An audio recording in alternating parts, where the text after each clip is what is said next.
Hello everyone, it's Helen here and thank you for joining me for another episode of my Halloween series.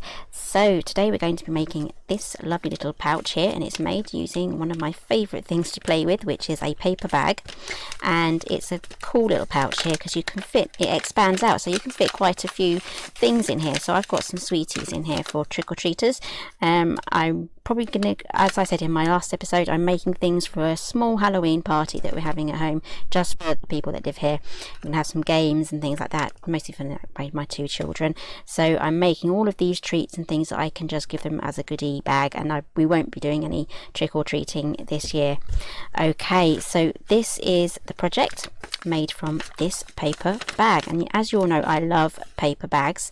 So let's have a quick talk now about the papers that I've used. I'm filming this in August, so I'm having a hard time finding Halloween themed things, which is where digital collections, as you know, I love digital collections. This is where they save the day basically, because you can craft at any time of year because those digital collections are there. So I have got, this one's by Echo Park, and let me just bring up the information on what it's called. It's called I Love Halloween, and I've just printed off just a few of the papers here, so I've already started to cut into some of them already. So this is just literally about 4 or 5 different digital papers here. So all of these papers would have been available in physical form on their release. So some of these are quite old, but this one here, I can't remember if this is one of their most recent ones or not. But anyway, I absolutely love it and I'm going to use it a lot. So those are the papers, and you also get those little cards that you can cut out as well. So I might end up using some of these, and then we have all of these elements that I have printed off too. I've popped these onto an A4 sheet and printed those out. So I've got a cat here, got skeleton, Halloween, and again, if you get the whole the collection bundle, you will have loads and loads of options there. Okay, let's pop these aside and let's get straight into the tutorial. Okay, so I'm going to start off by folding this part down there, so we have the actual base of the paper bag at the bottom. Just making sure I'm still in the screen there because I did switch monitors. Okay, so it should be like that. So grab your paper trimmer. I'm not going to give you any sort of measurements here, so you're going to have to see where this lands on your paper bag, and I'm going to cut, if you can see, just here. I'm going to cut this base section off completely.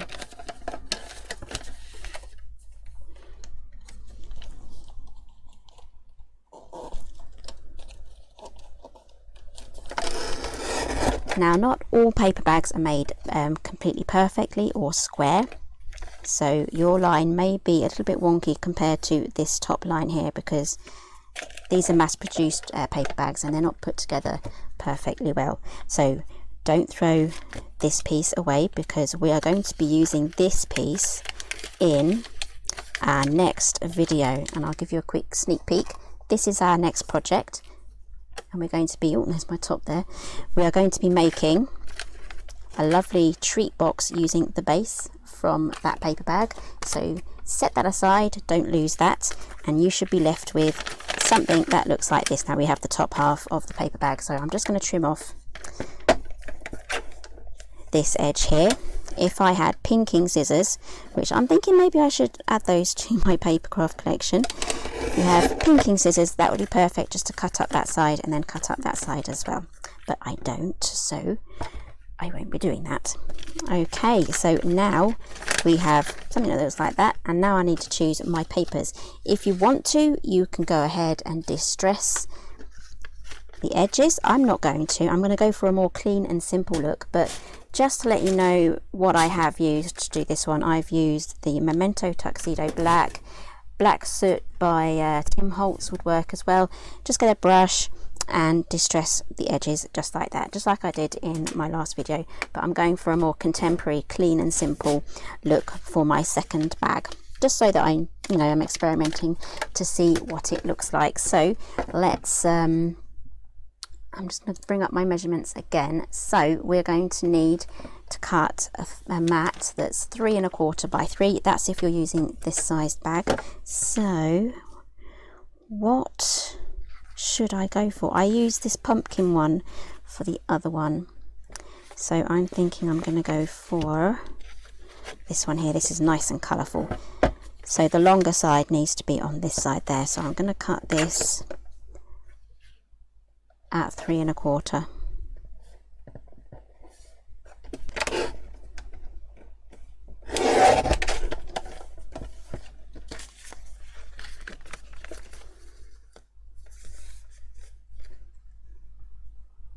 And I think I wrote my measurement down, so I'm going to manually measure again and then update my notes. So this one is going to be 5 1/4. So let me just pop that down, 5 1/4. I'm moving everything over digitally now. I'm not using notepads anymore. Okay, so let's cut this at 5 1/4. There we go. So I'm going to be going for an upright bag. So it goes on like that. There we go.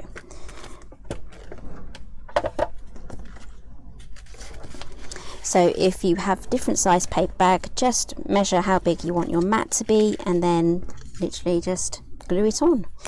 And you can do it either side as well.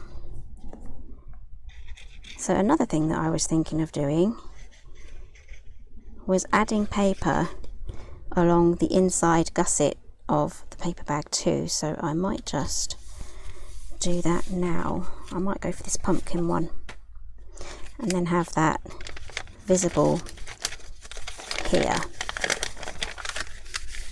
So let's open that out. So that needs to measure. I'm going to have it in line with the first mat, so that's 5 1/4 by 1 7/8. No, sorry, just 7/8. So let's cut those out. So I'm going to need 4 of those. So it was 5 1/4 by 7/8.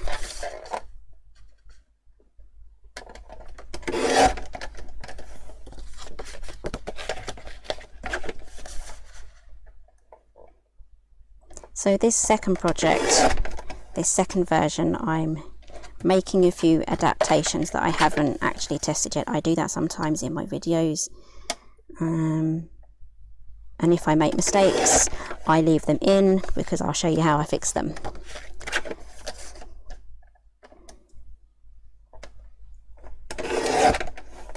Okay, so I have 4 of those. All we've got to do now is just glue those on. And again, my printer and the cardstock that I'm using to print on, I will leave down below in the description box.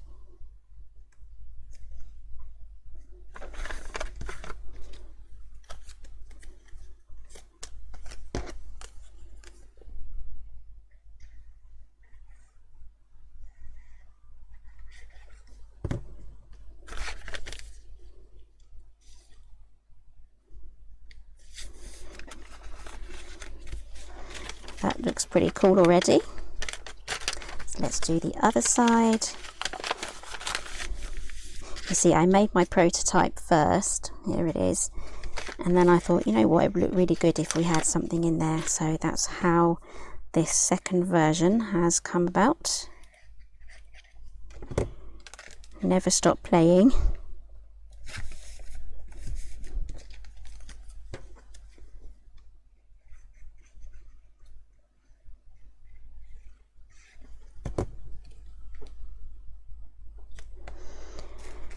Okay, and there we have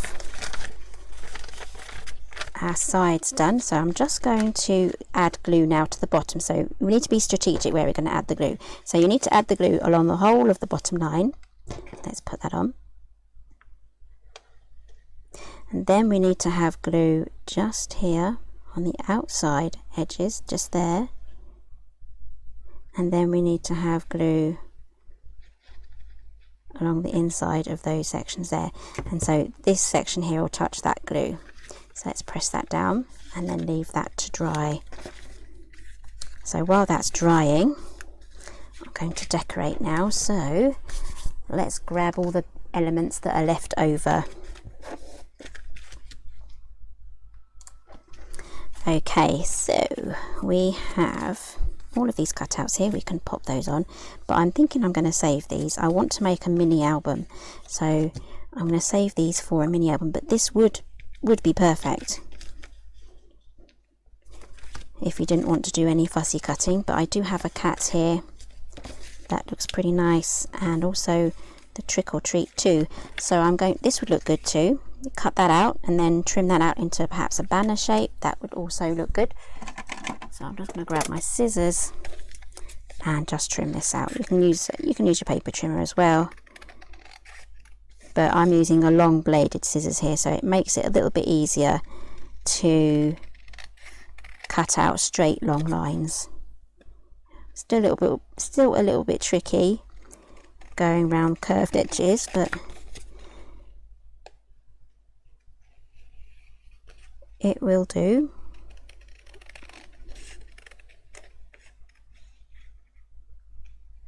There we go. We can pop that on there. So we can use some foam pads again. Let's grab out my dimensionals. And because this is going to be curved, I'm just going to be strategic where I'm going to pop my dimensionals. I'm not going to cover all of the four corners. Just literally going to do that because it's going to bend. Let's pop that one on there, and let's pop our cat there. We have a black cat, though he doesn't have orange yellow eyes. He has green eyes, so he's a proper Halloween cat.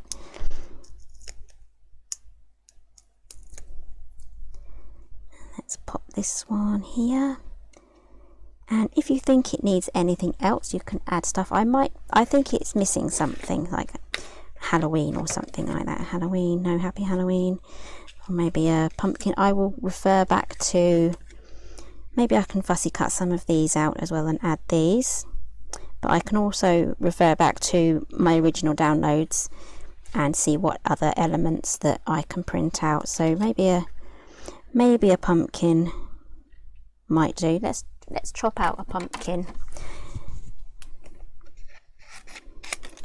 The great thing about these pattern papers is you can cut out individual elements too, and all these little finishing touches really add to the project at the end. So quickly fussy cut this out, and then we'll be ready to pop this on. And again, I'm going to use another dimensional just to pop that on.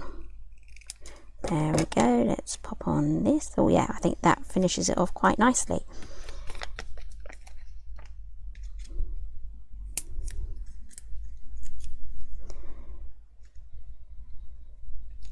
Again, if you have some twine, which I do, this is CraftStash branded twine. This is from the Brights collection. And should I go for the orange? I've used the green on this one. I'm going to go for the orange, so let's pop that out. There we go. This is wrapped up in doubles, so you can make some really nice and easy double bows.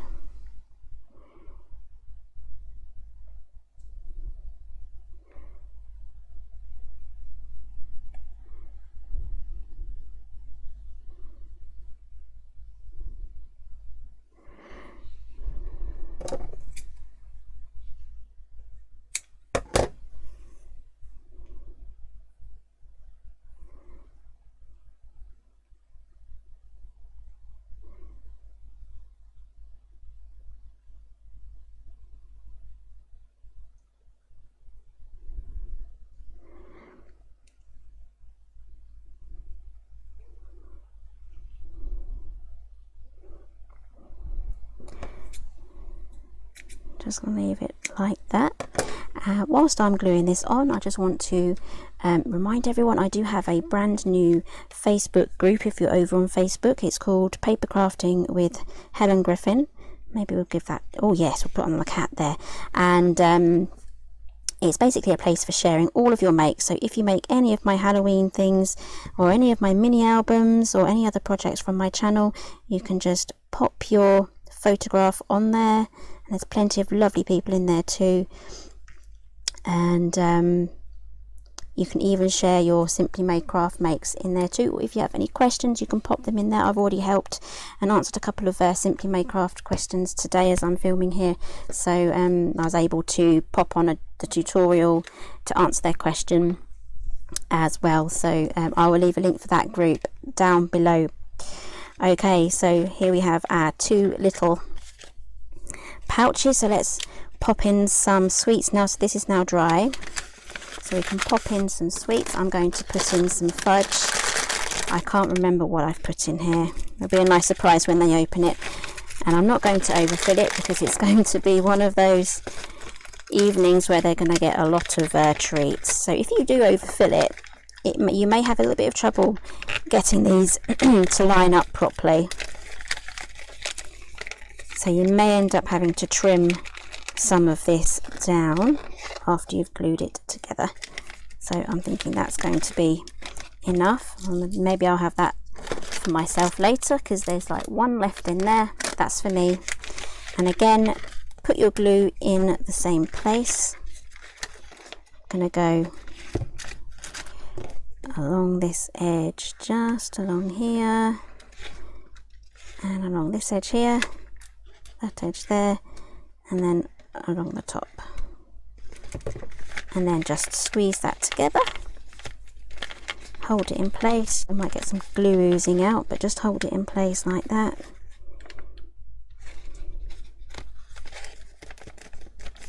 And there we have our 2 Halloween pouches. So if you do like to make little gifts and things for trick-or-treaters or for nieces, nephews, grandchildren and your own children, these are absolutely perfect. And you can add gift tags and add people's names to them, and that means you can also personalize everyone's gifts. So this one is the distressed version, and this one here is a more clean and simple version. So which one is your favorite? Let me know down below in the comments. Don't forget to check out the Facebook group, which is Paper Crafting with Helen Griffin. Give me a thumbs up if you like this one, and if you love this series and you also love Christmas as well, which is what I'm going to be working on after this one, do think about subscribing. You can subscribe by clicking that logo down in the top bottom right hand side. And yeah, I will see you again very soon in my next video. Bye for now.